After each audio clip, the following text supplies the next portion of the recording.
Hello and welcome to January's edition of Uvideo's creative and technical tips.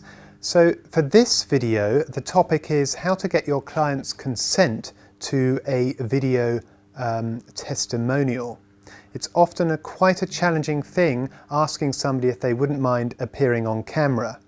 So straight up, there are in summary, three key things you can do. Firstly is ask in the moment.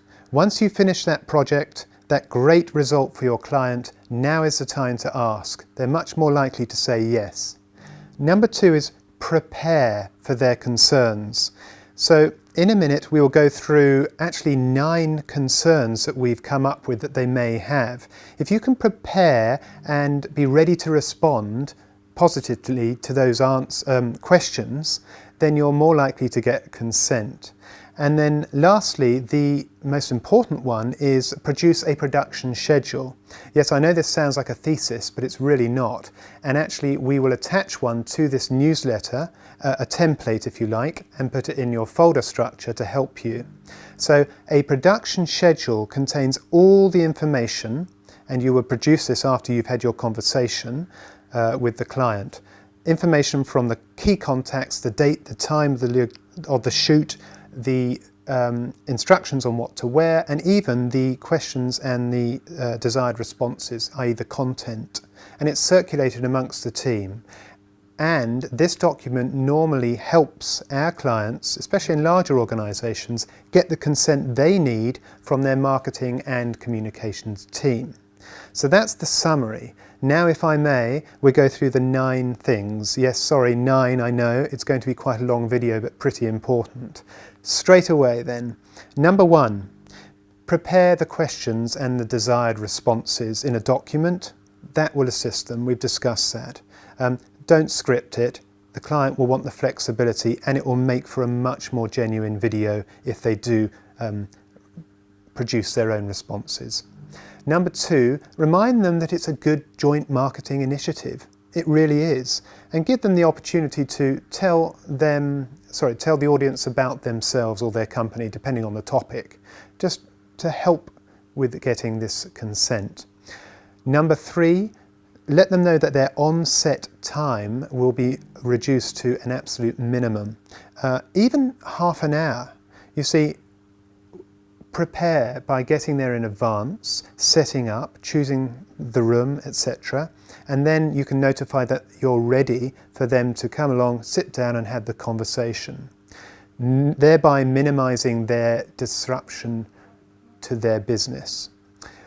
So number 4 is ask them where and when is convenient. Don't tell them that they should come to your studio or your office. Ask them, particularly, actually, if it is desirable to go to their workspace, which it normally is, it adds context to the video and a better visual representation, especially when you're gathering B-roll, which is another thing you should ask them.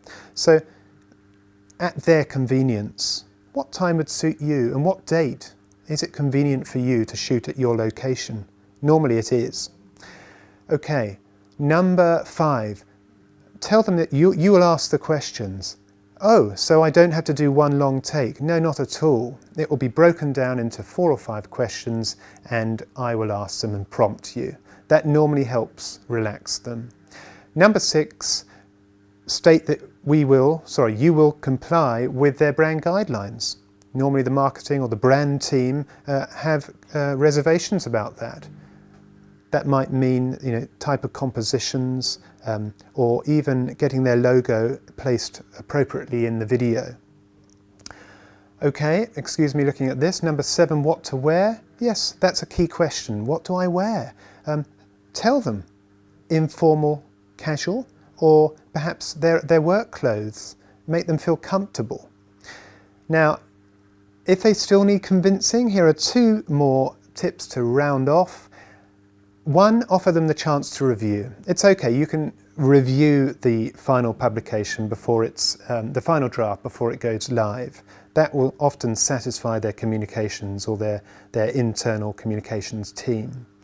And lastly, tell them actually your screen time will be kept to a minimum, because we'll be incorporating other footage, B-roll, you're actually going to appear for about 50% of the time. No big deal, eh? So all these things help get your client to agree to produce a video testimonial, which we all know are very powerful video production types for marketing and comms. Thank you for watching. That's it for this January edition. Our next edition is going to be how to structure a video testimonial, so watch your space. As usual, if you've got any queries or questions, don't hesitate to contact us. Thank you.